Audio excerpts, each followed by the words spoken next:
الحمد للہ وکفا والصلاة والسلام علی عبادہ الذین اصطفیٰ اما بعد فاعوذ باللہ من الشیطان الرجیم بسم اللہ الرحمن الرحیم والعصر ان الانسان لفی خسر الا الذین آمنوا وعملوا الصالحات وتواصوا بالحق وتواصوا بالصبر صدق اللہ العظیم رب اشرح لی صدری ویسر لی امری واحلل عقدۃ من لسانی یفقہوا قولی اللہم ربنا الہمنا رشدنا واعذنا من شرور انفسنا اللہم ارنا الحق حقا وارزقنا اتباعہ وارنا الباطل باطلا وارزقنا اجتنابہ اللہم اجعلنا من عبادک الذین آمنوا وعملوا الصالحات وتواصوا بالحق وتواصوا بالصبر آمین یا رب العالمین۔ ہماری گزشتہ ہفتے کی دونوں نشستیں سورۃ العصر کے بارے میں بھی اور اس منتخب نصاب کے بارے میں بھی، جس کا سلسلے وار درس اب اثر نو شروع ہوا ہے، ان دونوں سے متعلق کچھ تمہیدی گفتگوؤں پر مشتمل تھیں، اس لیے کہ ایک طرف مطالعہ قرآن حکیم کے اس منتخب نصاب کا تاریخی پس منظر کیا ہے، اس کی تدریجاً تکمیل کن مراحل میں ہوئی ہے، اور اب جو اس کی تکمیلی صورت ہے اس کے جو 6 حصے ہیں ان کی تفصیل کیا ہے، یہ باتیں بھی بیان ہونی ضروری تھیں اور ہو گئی ہیں الحمدللہ۔ مزید برآں اسی تمہیدی گفتگو کا اہم حصہ یہ بھی تھا کہ میرے فہم قرآنی کے 4 سورسز یا 4 مآخذ کیا ہیں، یا بالفاظ دیگر میرے فکر قرآنی کے 4 ڈائمنشنز یا 4 اعراض و ابعاد کیا ہیں۔ اس کے ضمن میں بھی خاصی مفصل گفتگو پچھلی مرتبہ ہو چکی ہے، لیکن اس کے ضمن میں بھی مجھے ایک چند باتیں مزید عرض کرنی ہیں۔ ایک یہ کہ اگر کوئی شخص چاہے تو میرے اس بیان پر یہ پھپتی چست کر سکتا ہے کہ یہ میرے علم و فہم قرآنی کا حدود 4 ہے، گویا کہ یہ لمٹس ہیں اور یہی حدود ہیں کہ جن کے اندر میرا یہ سارا فکر اور میری یہ ساری سوچ جو ہے قرآن مجید کی وہ محدود ہے۔ بہرحال کوئی شخص طنز کرنا چاہے تو اسے اختیار حاصل ہے، لیکن میں ان چیزوں کو بیان کر رہا ہوں اس بنا پر کہ سامعین کے لیے بھی اور جو بھی میری چیزیں سن رہے ہیں یا میری بعض چیزوں کا مطالعہ کرتے ہیں ان کے سامنے صراحت کے ساتھ ذکر کر دوں کہ میرے سورسز اساسی اور بنیادی کون کون سے۔ اس اعتبار سے اصلاً وہ میرے 4 سورسز ہیں اور نتیجتاً وہ 4 ڈائمنشنز ہیں، اعراض و ابعاد ہیں۔ اس کے ضمن میں آج جو اضافہ کرنا چاہتا ہوں وہ یہ ہے کہ یہ نہ سمجھا جائے کہ بس میری سوچ یا میری فکر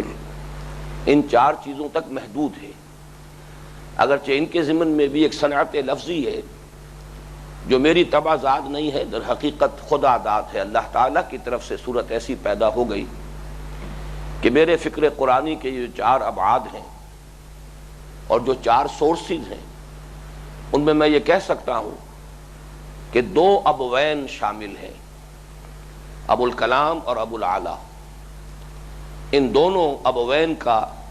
جو فکر قرآنی ہے اس میں تحریکیت ہے، انقلابیت ہے، دعوت کا غلغلہ ہے، انقلاب کا انداز ہے۔ پھر 2 ہی عین ہیں، مولانا فراہی رحمہ اللہ اور مولانا امیر حسن اصلاحی۔ ان 2 حضرات سے جو تدبر قرآن کا سلسلہ اور فکر قرآنی کا ایک نیا سوتا شروع ہوا ہے، اس میں نظم قرآن، ربط آیات بالآیات، ربط سور، پھر یہ کہ خصوصی اسالیب قرآن حکیم کے، ان کو بڑی اہمیت حاصل ہے۔ پھر 2 ڈاکٹرین ہیں، ڈاکٹر علامہ اقبال اور ڈاکٹر رفیع الدین۔ فکر قرآنی کا فلسفے کے ساتھ تعلق نفیاً بھی اس باتاً بھی، جدید فلسفے کے کون سے حصے صحیح ہیں جن کا قرآن مجید کے ساتھ جن کی کمپیٹیبلٹی ہے، جن میں توافق پیدا ہو سکتا ہے، کون سے حصے بنیادی طور پر غلط ہیں، جو انکمپیٹیبل ہے، جن کا قرآن مجید کی حکمت کے ساتھ، اس کے فلسفے کے ساتھ، اس کی ہدایت کے ساتھ کوئی تعلق نہیں۔ اسی طرح جدید سائنس سے جو اکتشافات ہیں، یا یہ کہ ان کی بنیاد پر جو نظریات وجود میں آئے ہیں، ان کی بھی تحلیل اور تجزیہ، کہ ان کا کتنا حصہ صحیح ہے از روئے قرآن اور کتنا حصہ غلط ہے اور گمراہی پر مبنی ہے، ان دونوں چیزوں کے ضمن میں جیسا کہ میں نے عرض کیا، یہ دو ڈاکٹرز ہیں، ڈاکٹرین ہیں، ڈاکٹر اقبال اور ڈاکٹر رفیع الدین مرحوم، اور چوتھی میری سورس یہ دو شیخین ہیں، شیخ الہند مولانا محمود حسن رحمہ اللہ اور شیخ الاسلام مولانا شبیر احمد عثمانی رحمۃ اللہ علیہ۔ ان دونوں سے جو کچھ مجھے حاصل ہوا ہے وہ ایک اسلاف کے ساتھ تعلق، اسلاف کی خوشبو جسے میں نے پچھلی مرتبہ عرض کیا تھا، اور دوسرے تصوف کی چاشنی، یعنی ایمان کے وہ ثمرات جو انسان کے باطن میں ظہور پذیر ہوتے ہیں، توکل ہے، راضی برضائے رب رہنا ہے، تسلیم و رضا کی کیفیت ہے، محبت ہے اللہ کی اور اللہ کے رسول کی، یہ تمام چیزیں وہ ہیں کہ جو در حقیقت ایمان ہی کے ثمرات باطنی ہیں، لیکن ظاہر بات ہے کہ یہ کسی فقہ کی کتاب میں زیر بحث نہیں آئیں گے، اس لیے کہ ان کا تعلق باطنی کیفیات کے ساتھ ہے، اور ان کو عام طور پر ہمارے ہاں ان کا جو عنوان ہے وہ تصوف قرار دے دیا گیا ہے۔ بعض حضرات کو اس عنوان سے الرجی ہے، میں بھی اس عنوان کو صحیح عنوان نہیں سمجھتا، اس لیے کہ تصوف کا لفظ مجہول النسب لفظ ہے، نہ قرآن کا ہے نہ حدیث کا ہے، یہ تو صحیح بات ہے، لیکن اس سے مزید برآں یہ بھی یقین کے ساتھ نہیں کہا جا سکتا کہ کس لفظ سے بنا ہے، اس لیے کہ عربی قواعد کی روح سے اس کا مادہ صوف بن سکتا ہے، صفا نہیں بن سکتا۔ اور ایک خیال یہ ہے کہ در حقیقت یہ یونانی لفظ تھیوسوفی، صوفی، آپ کو معلوم ہے فائلوسوفی، فلسفی جسے ہم کہتے ہیں وہ فائلوسوفی ہے، صوفی در حقیقت حکمت کے لیے آتا ہے، فائلوسوفی یا فلسفی کیا ہے؟ وہ حکمت جو منطق پر مبنی ہے، تھیوسوفی وہ حکمت کے جو مذہب پر مبنی ہے۔ تو میرا بھی گمان غالب یہ ہے کہ در حقیقت یہ صوفی سے در حقیقت یہ لفظ بنا ہے اور اس نے تصوف کی شکل اختیار کی، اس لیے کہ ہمارے صوفیہ کا ایک بڑا دلچسپی کا میدان معرفت اور علم الحقائق، اس اعتبار سے اس کے ڈانڈے جو ہے تھیوسوفی کے ساتھ جڑ جاتے ہیں۔ بہرحال یہ ایک صنعت لفظی ہے، جیسا کہ میں نے عرض کیا، یہ چار سورسز، یہ چار ابعاد، اس میں دو ابوین، دو ہیین، دو دکترین اور دو شیخین شامل ہیں، لیکن یہ کہ بہرحال اس پر معاملہ ختم نہیں ہو جاتا۔ اللہ تعالیٰ کا جو فضل و کرم مجھ پر ہوا ہے اس میں مثلاً ایک یہ ہے کہ میرا مزاج فلسفیانہ ہے، چاہے میں فلسفے کا طالب علم کبھی نہیں رہا، میرا ذہن منطقی ہے، اللہ کا عطا کردہ ہے، تحدیثاً للنعمہ یہ عرض کر رہا ہوں، اللہ تعالیٰ نے مختلف مزاج بنائے ہیں، میرا مزاج فلسفیانہ ہے، میرا ذہن منطقی ہے، چاہے میں نے منطق نہ قدیم پڑھی ہے نہ جدید پڑھی ہے، میں منطق کا کبھی طالب علم نہیں رہا۔ پھر اللہ نے خاص میرے لیے بندوبست کیا سائنس کی تعلیم، ذرا اندازہ کیجئے، اور سائنس کی تعلیم بھی میڈیکل کی، حالانکہ جیسا کہ بعد میں ثابت ہو گیا یہ پروفیشن مجھے اختیار نہیں کرنا تھا، اللہ کے علم میں تھا، کوئی چیز بھی اللہ کے علم سے تو باہر نہیں ہے، لیکن اللہ نے مجھے اس تعلیم میں سے گزارا ہے، اس لیے کہ جیسے کہ ڈاکٹر رفیع الدین مرحوم نے بڑی پیاری بات کہی ہے کہ سائنس کے بھی دو حصے ہیں، science of the dead matter, physics, chemistry, geology وغیرہ وغیرہ، یہ جتنی شاخیں ہیں، ایسٹرونومی،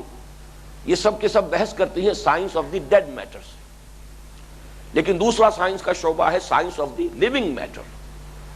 زوالوجی، باٹنی اور بایولوجی جسے ہم مجموعی طور پر کہتے ہیں، ایمبریولوجی، یہ مختلف شاخیں، یہ در حقیقت اور اب جو جینیٹکس جس انتہا کو چھو رہا ہے یہ علم، یہ سب ہے science of the living matter. تو اللہ تعالیٰ نے ان کے اصول اور مبادی کے حصول کا ایک سبب بنا دیا، جو میرا تعلیم کا زمانہ گزرا ہے 7 سال کا، ایف ایس سی کے 2 سال گورنمنٹ کالج لاہور میں، پھر ایم بی بی ایس کے 5 سال میڈیکل کالج لاہور میں، اس سے یہ ہے کہ ایک اسپیکٹرم جو ہے ذہن کے اندر سائنس کی تعلیم کے اعتبار سے بھی مکمل بنا ہے. اس پر الحمدللہ میرے غور و فکر کا اضافہ ہے، سوچ بچار ہے، اور یہ بھی اللہ نے صلاحیت عطا کی ہے. اس کو پھر میں تحدیثاً لنعم عرض کر رہا ہوں کہ مختلف چیزوں کو جمع کر کے ان کی تالیف، ان کے مابین ربط قائم کرنے کی ایک صلاحیت ہے جو اللہ نے عطا کی. اس ضمن میں خاص طور پہ میں تذکرہ کر دوں، میں نے اس لیے کہ شاید اس سے پہلے ذکر بھی کیا ہے، پروفیسر یوسف سلیم چشتی مرحوم کا، ان کا مطالعہ جو ہے بہت وسیع تھا. ساری عمر مطالعہ کیا، آخری وقت تک وہ طالب علم رہے. ساری عمر شادی نہیں کی تو کوئی کھکھیڑ تھا نہیں، کوئی اور مصروفیات تھی نہیں، پڑھنا اور لکھنا. لیکن ان کے مطالعے کے بارے میں میرا جب ان سے کافی ربط رہا تو مجھے محسوس ہوا کہ ان کے ذہن کے مستقل طور پر علیحدہ علیحدہ خانے بنے ہوئے. ایک چیز ان کے ہاں مثلا فلسفہ ہے تو فلسفے کے اعتبار سے اس کا سلسلہ قائم ہے، اور اس میں وہ ان نتائج تک پہنچے ہوئے ہیں کہ جو بالکل متضاد ہیں ان نتائج سے کہ جو مذہب کے خانے میں ان کے ذہن میں ایک خانہ علیحدہ ہے وہ مذہب کا ہے، اس کی روح سے وہ کچھ اور مان رہے ہیں، فلسفے کی روح سے وہ کچھ اور مان رہے ہیں. اسی طریقے سے ان کے ہاں تاریخ اور خاص طور پر تاریخ مذاہب کمپیریٹو اسٹڈی اس کے اعتبار سے ایک علیحدہ خانہ ہے. تصوف ان کے مطالعے کا ایک علیحدہ مضمون تھا، اس کا علیحدہ خانہ ہے.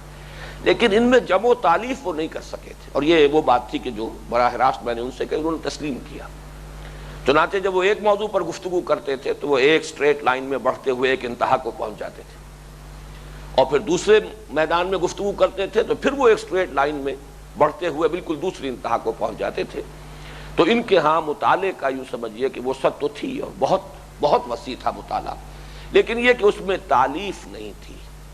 انہوں نے اپنے غور و فکر کے نتیجے میں کوئی آخری اپنے سارے مطالعے کا حاصل مرتب نہیں کیا تھا. بہرحال اللہ تعالیٰ کا شکر ادا کرتے ہوئے عرض کر رہا ہوں کہ مجھے اللہ نے یہ صلاحیت دی کہ یہ مختلف سورسز سے جو کچھ مجھے ملا، پھر یہ کہ فلسفیانہ مزاج، منطقی ذہن اور سائنس کی تعلیم سے جو کچھ مجھے مزید حاصل ہوا، میں نے اب فکر قرآنی کو مرتب شکل دی ہے. مجھے حفیظ کا وہ شعر یاد آ رہا ہے کہ کیا پابند نئے نالے کو میں نے، یہ طرز خاص ہے ایجاد میری.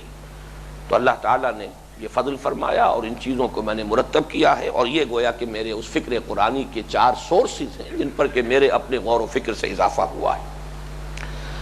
اس کے بعد ہم نے پچھلی 2 نشستوں میں ایک تو یہ کہ سورۃ العصر کی ترکیب نحوی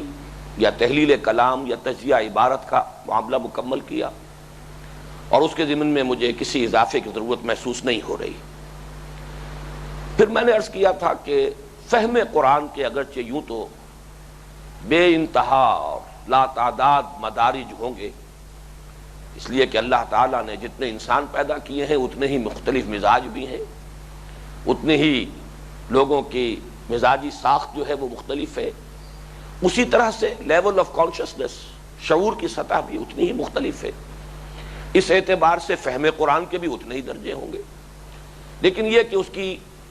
قرآن مجید ہی کی رہنمائی میں اس کے 2 درجے معین ہو جاتے ہیں، بنیادی طور پر تقسیم کیا جائے. ایک ہے تذکر بالقرآن اور ایک ہے تدبر قرآن. اس پر کچھ گفتگو میں کر چکا ہوں. آج صرف ایک تو یہ حوالہ دینا ہے کہ میرا جو کتابچہ ہے، جو ایک اعتبار سے ہماری اس پوری تحریک کا نقطہ آغاز بنا، مسلمانوں پر قرآن مجید کے حقوق، میں نے اس میں تذکر بالقرآن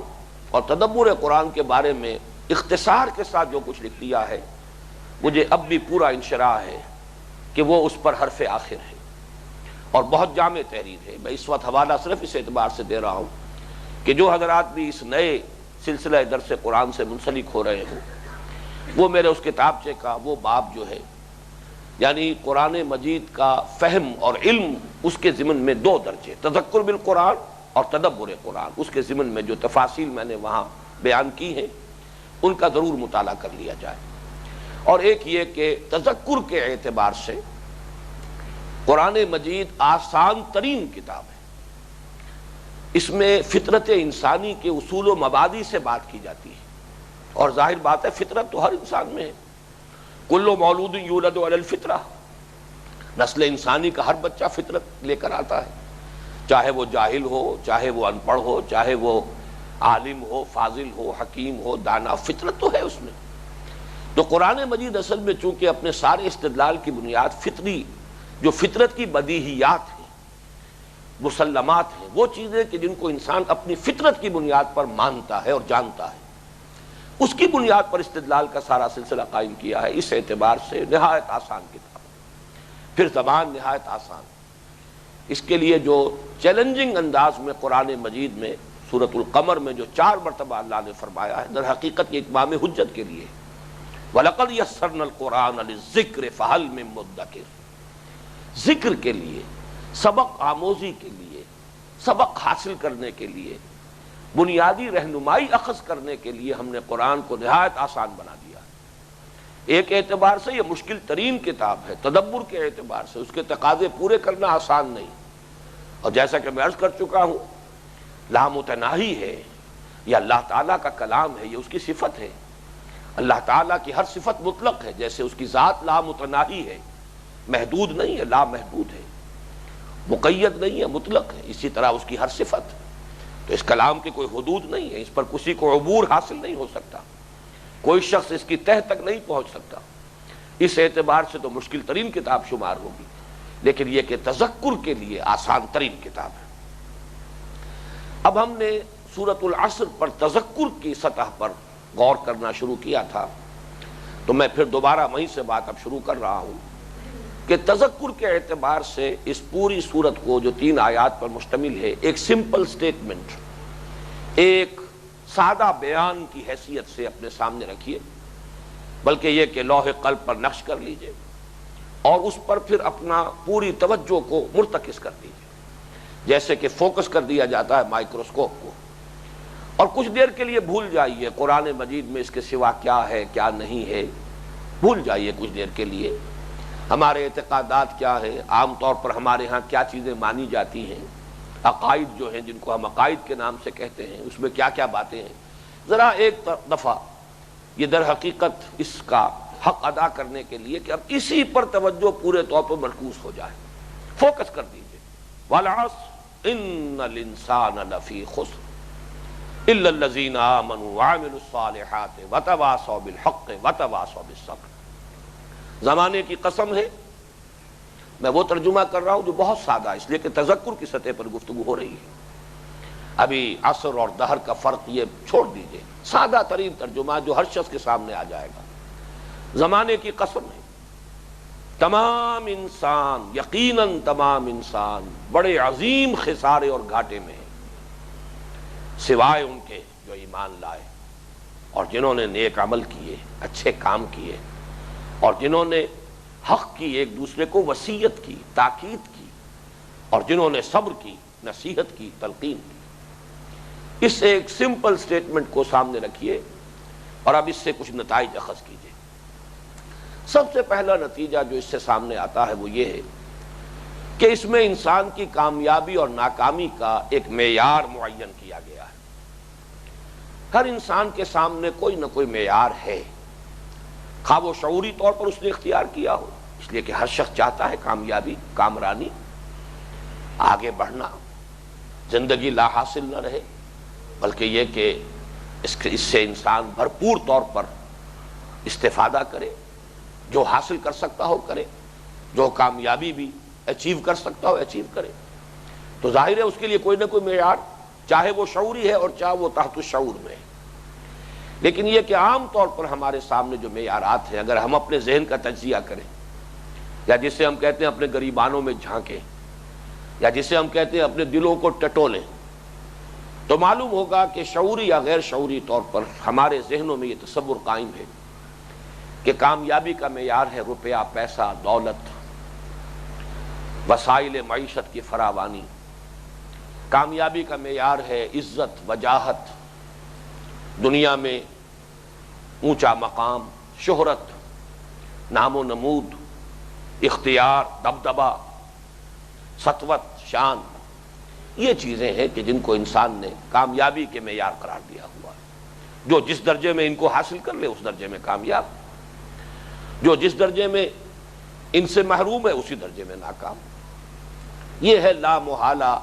خاص طور پر اس دور میں جب کہ مادہ پرستی کا غلبہ ہے، پورا ہمارا جو یہ گلوب ہے، کرۂ ارضی، اس کو ایک خاص فکر نے جو ہے وہ اپنے اندر پوری طریقے سے اس کے اوپر تسلط قائم کر رکھا ہے، اور وہ مادہ پرستانہ فکر جو ہے اس کے نتائج یہی ہے کہ یہی چیزیں ہیں کہ جو انسان کی کامیابی کے معیارات ہیں۔ اس کے برعکس قرآن کی یہ صورت جو ہمیں بتا رہی ہے اس کا حاصل کیا ہے کہ کامیابی کا تعلق ان چیزوں سے نہیں ہے۔ کامیابی کا تعلق ایمان سے ہے، عمل صالح سے ہے، تواصی بالحق سے ہے، تواصی بالصبر سے ہے۔ یہ بات بظاہر بڑی سادہ ہے، لیکن ذرا غور کریں گے تو معلوم ہوگا کہ اس کو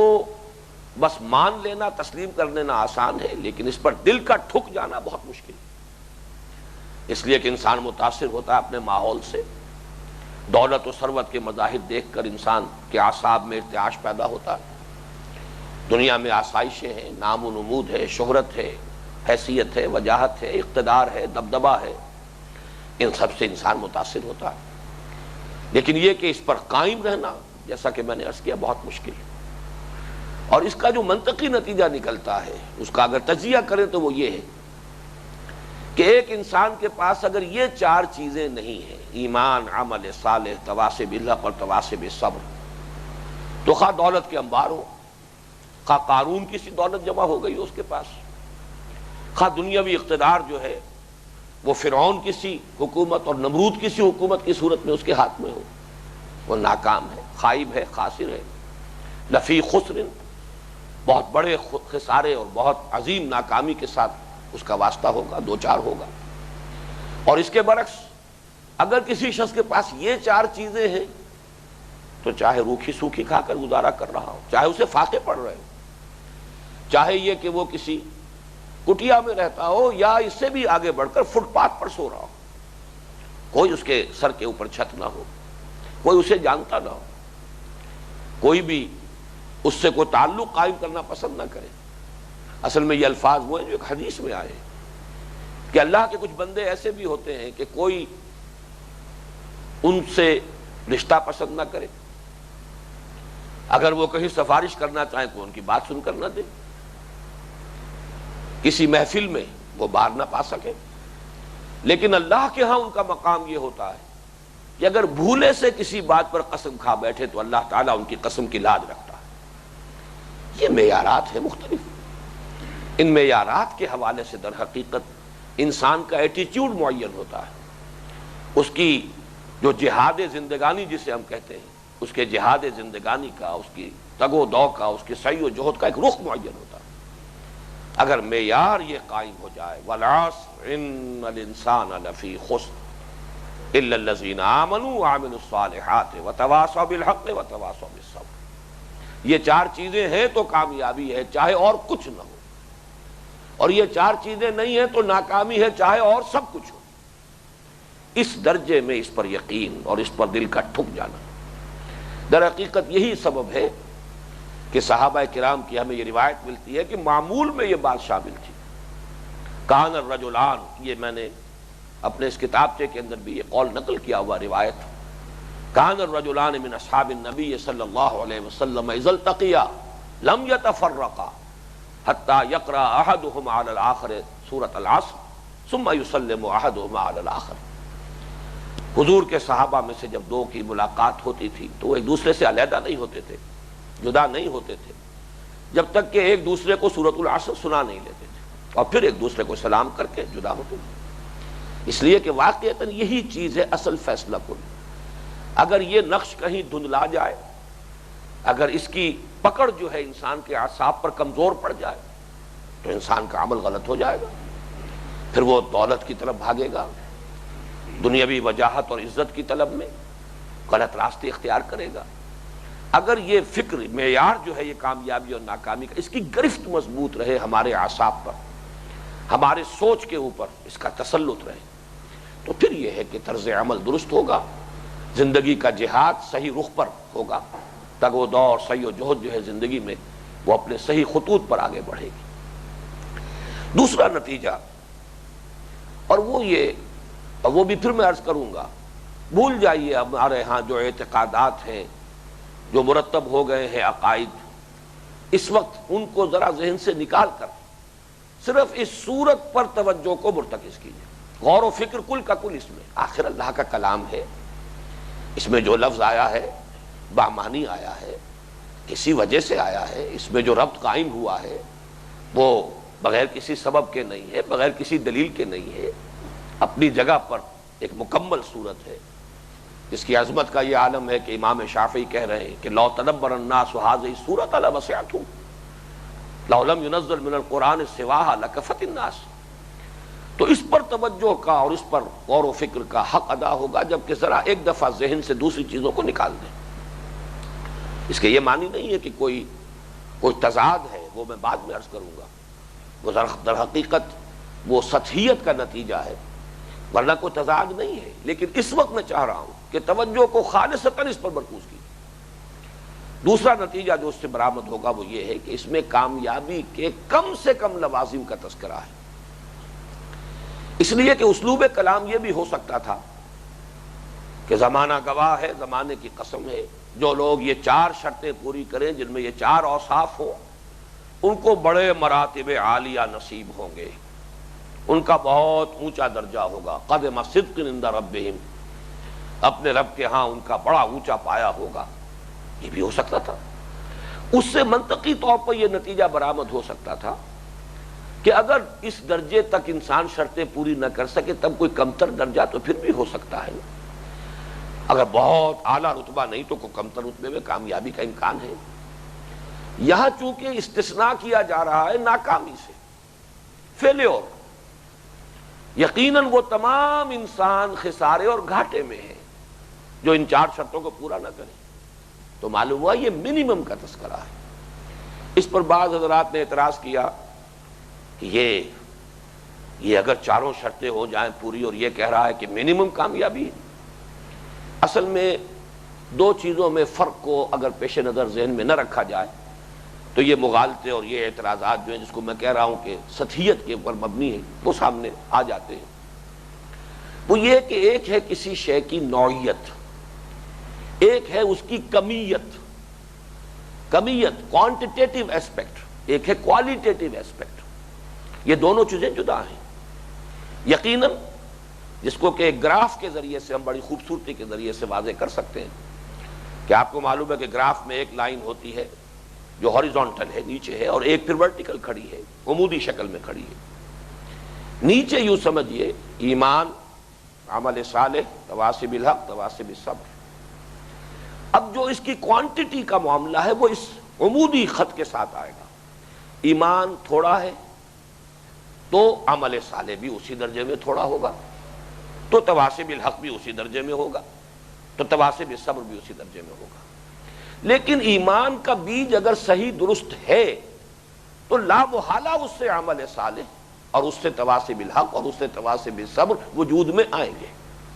یوں سمجھیے کہ ایک بیج ہے جو چھوٹے درخت کا بیج ہے، ایک بیج ہے جو بڑے درخت کا بیج ہے۔ بیج اگر صالح ہے تو اس جو چھوٹے درخت کا بیج ہے اس سے چھوٹا درخت وجود میں آئے گا، پتیاں نکلیں گی اس بیج سے یا گٹھلی سے، پھر اس کا تنا بنے گا، وہ تنا بھی چھوٹا ہوگا، اس کی شاخیں بھی چھوٹی ہوں گی، اس میں جو پھل لگے گا شاید وہ بھی چھوٹا ہو۔ لیکن اگر کوئی بڑے درخت کا بیج ہے، لیکن ہے صحیح، بیج صالح ہونا چاہیے، اگر صالح نہیں ہے تو کوئی شے آگے وجود میں آئے گی نہیں، درخت وجود میں نہیں آئے گا۔ اسی طریقے سے اس گراف کے حوالے سے سمجھیے، اگر ایمان کی گہرائی اور گہرائی میں اضافہ ہو رہا ہے لیکن وہ صحیح ہے، بیج صحیح ہے،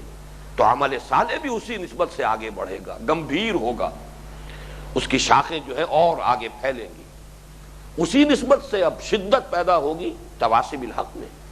اسی نسبت سے اب صبر کے مراحل بھی بلند سے بلند تر مراحل پر انسان ثابت قدم رہے گا۔ تو دونوں چیزوں کو علیحدہ اگر رکھ لیا جائے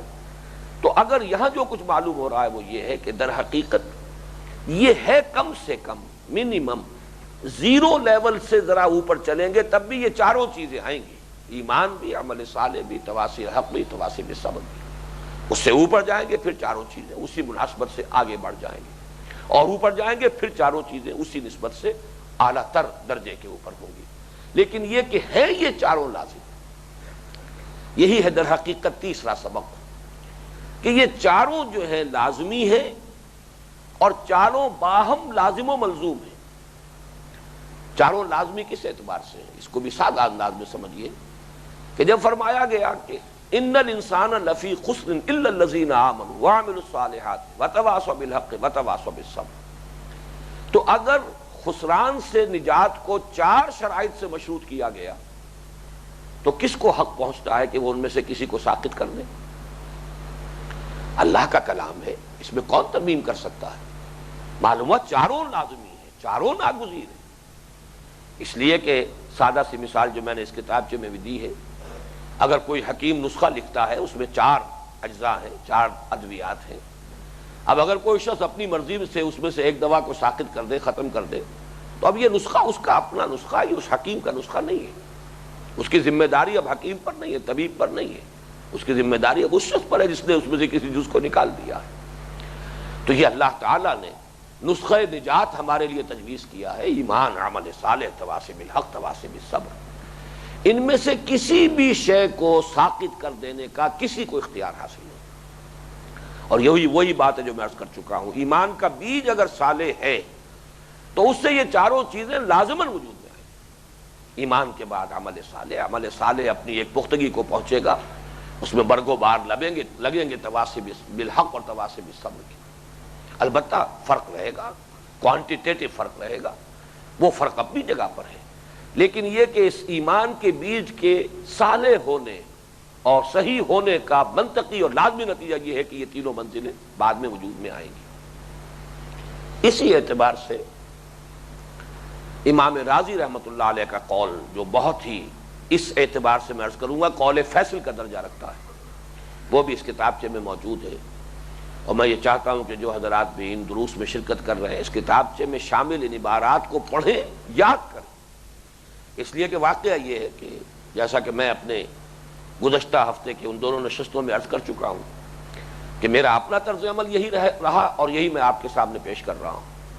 کہ حضور صلی اللہ علیہ وسلم کی جو ایک حدیث مبارک ہے کہ بلغوا عنی ولو آیۃ،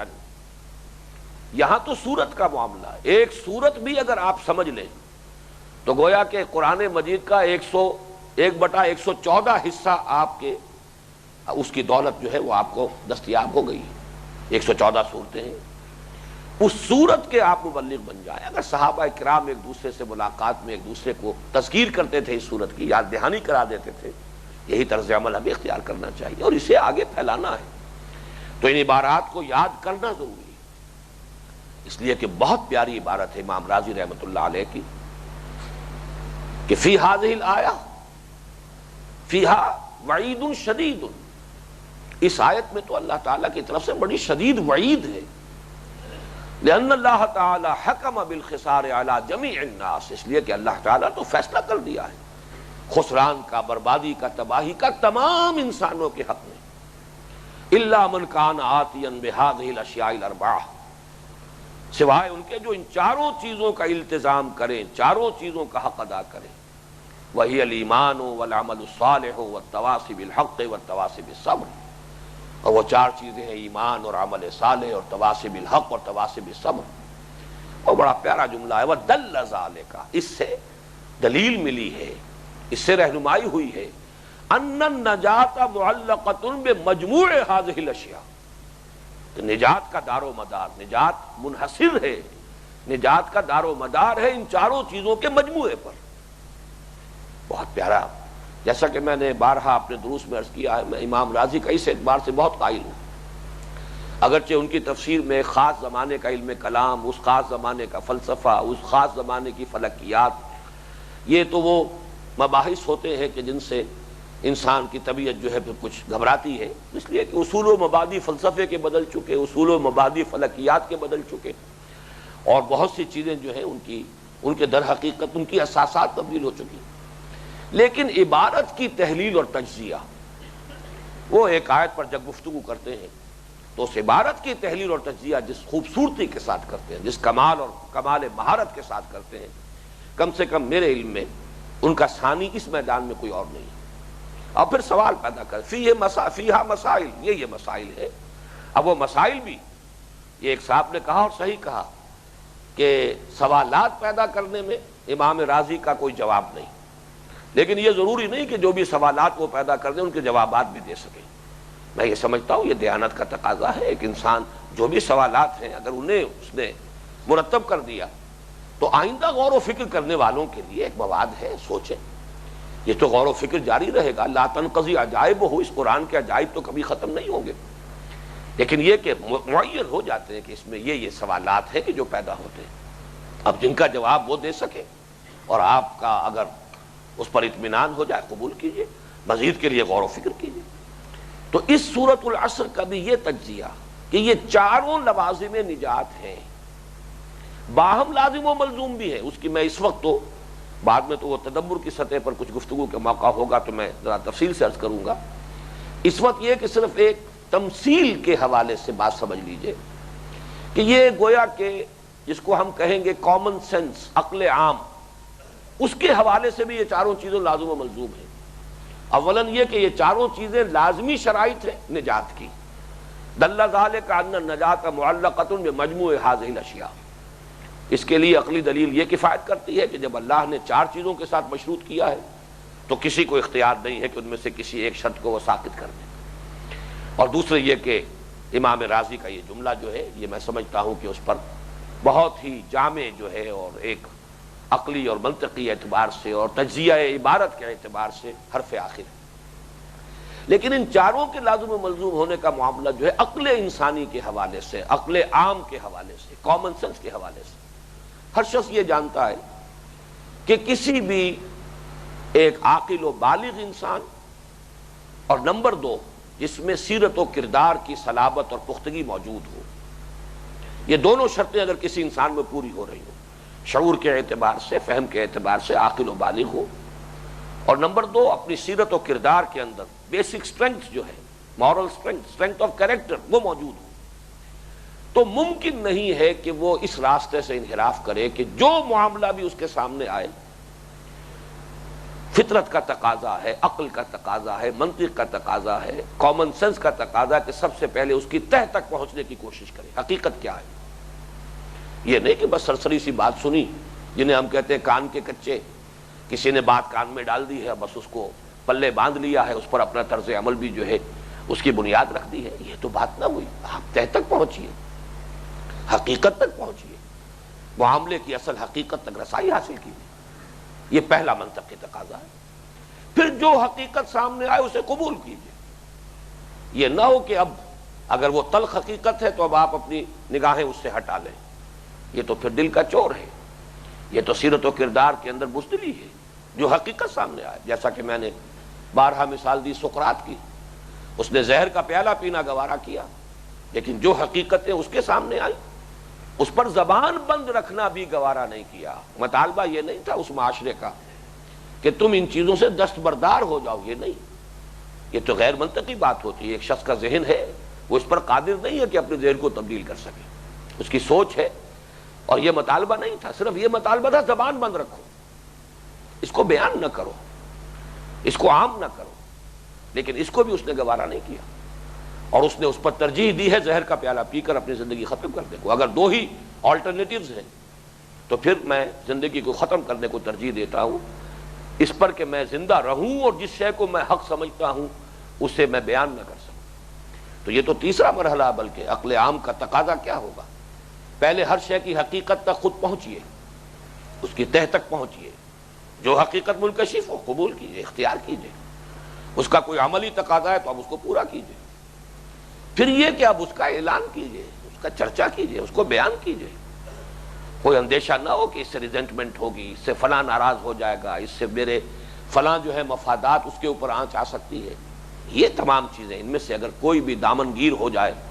کوئی بات بھی جو ہے انسان کو حق بات کے کہنے سے، اس کے برملا اعلان کرنے سے اگر روک دے تو معلوم ہوا کہ سیرت نام کی کوئی شے نہیں ہے، کردار نہیں ہے، بودا انسان ہے، تھوڑ دلا انسان ہے، اس کے اندر سیرت کی طاقت اور کردار کی قوت موجود نہیں ہے۔ اور اب اس کے بعد اگر ریزنٹمنٹ ہوئی بالفعل، مخالفت ہوئی، استہزاء ہو، تمسخر ہو، پرسیکیوشن ہو، مار پڑے، جیل میں جانا ہو، اب ثابت قدم رہنا، یہ گویا کہ سیرت و کردار کا ٹیسٹ ہے۔ اگر یہاں بھی انسان نے پیٹھ دکھا دی تو معلوم ہوا کہ بہت انسان کم ہمت انسان، تھوڑ دلا انسان. تو جیسا کہ میں نے عرض کیا، دو شرطیں اگر پوری ہوں کہ انسان ذہناً اور شعوری اعتبار سے بالغ ہو، عاقل و بالغ انسان، اور نمبر دو سیرت و کردار کی اگر پختگی اور مضبوطی اور اگر کیریکٹر کی اسٹرینتھ موجود ہے، تو ممکن ہی نہیں ہے کہیں بھی اس لائن سے ڈیویٹ کرنا ممکن نہیں ہے. یہی ہے در حقیقت ربط اس میں، اس کائنات کی اصل حقیقت وجود، زندگی کی حقیقت، اپنی زندگی کا معال، پھر یہ کہ خیر و شر کی حقیقت.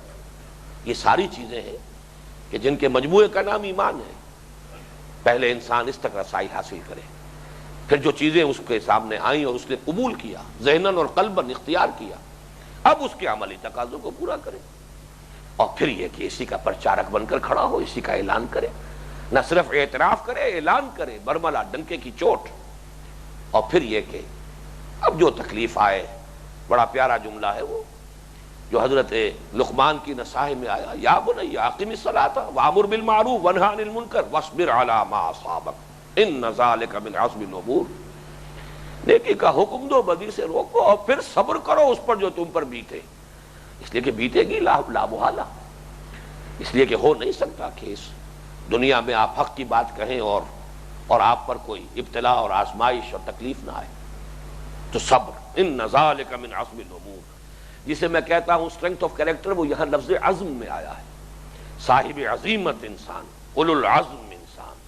جن کی مضبوط قوت ارادی ہے، یہ ان کے لیے لا محالہ یہی راستہ ہے. والعصر ان الانسان لفی خسر الا الذین آمنوا وعملوا الصالحات وتواصوا بالحق وتواصوا بالصبر.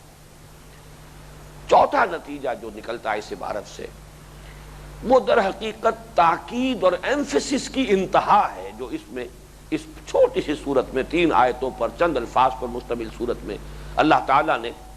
جتنے بھی اسلوب ہیں تاکید کے جمع کر دیے. سب سے پہلے تو یہ کہ جو شخص بھی اس صورت کو پڑھ رہا ہے اور اس کا ایمان ہے کہ یہ اللہ کا کلام ہے، تو ایک ہیبت تو ابتدائی طور پر اس پر طاری ہو جانی چاہیے. اللہ کا کلام ہے، مستند ہے ان کا فرمایا ہوا. اللہ تعالیٰ من اصدق من اللہ قیلا من اصدق من اللہ حدیثا. اللہ کی بات سے بڑھ کر سچی بات کس کی ہوگی؟ اللہ کی بات جو ہے سرتاسر درست ہے. اس اعتبار سے اللہ کا کلام ہونا یہ تو گویا کہ بنیاد ہے، لیکن اس پر جتنے بھی امکانی ہو سکتے ہیں اسلوب انسانی زبان میں جس سے کہ تاکید مزید پیدا کی جا سکے، وہ سب کے سب اس میں جمع کر دیے گئے. سب سے پہلے یہ کہ جو اصل قاعدہ کلیہ ہے، ان الانسان لفی خسر، جملہ اسمیہ ہے جو آتا ہی ہے تاکید کے لیے. پھر ان یقیناً لفی لام مفتوح، خسرن نکرہ ہونا جو ہے تفخیم کے لیے بہت بڑا خسارہ، یہ بہت بڑا خسارہ ہے. پھر یہ کہ اس پر قسم کھائی ہے، والعصر، زمانے کی قسم.